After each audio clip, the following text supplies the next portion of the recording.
Good evening, and welcome to the Room 32 News at 6.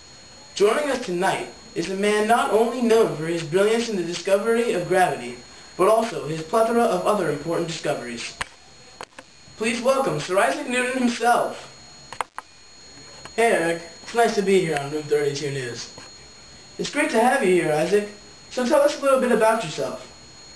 Well, I was born January 4th, 1643 in England.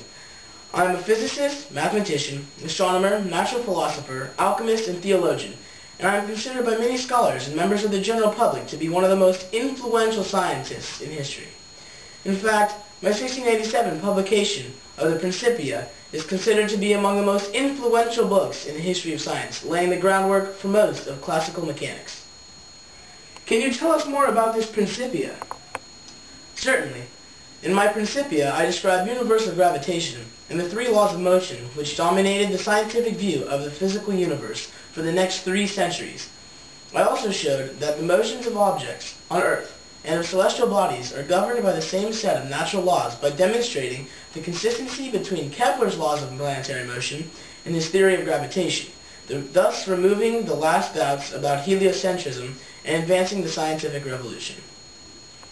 Sounds interesting, although I'm sure Principia wasn't your only piece of work. No, it is not. I also built the first practical reflecting telescope and developed a theory of color based on the observation that a prism decomposes white light into the many colors that form the visible spectrum. I also formulated an empirical law of cooling and studied the speed of sound. We have a short video clip of Mr. Newton's most important discovery. Even before Isaac Newton's day, apples fell, always downwards and never upwards. No one thought about it. That's the way things were. Isaac Newton did think about it. Why? Does it downwards? What causes collisions? This question led Newton to develop the idea of gravitation as a universal force.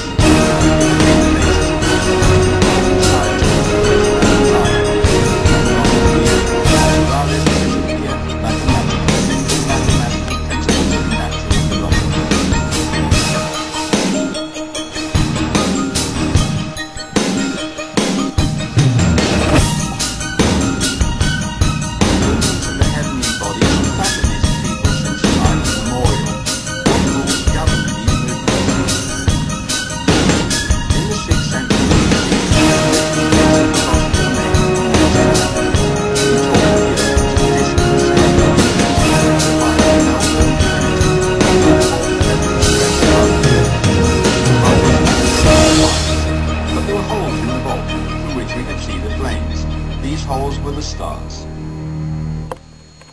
So Mr. Newton, what is your inspiration for this theory of gravitation?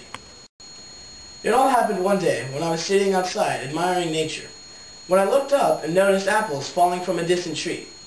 I went over to find out what was going on.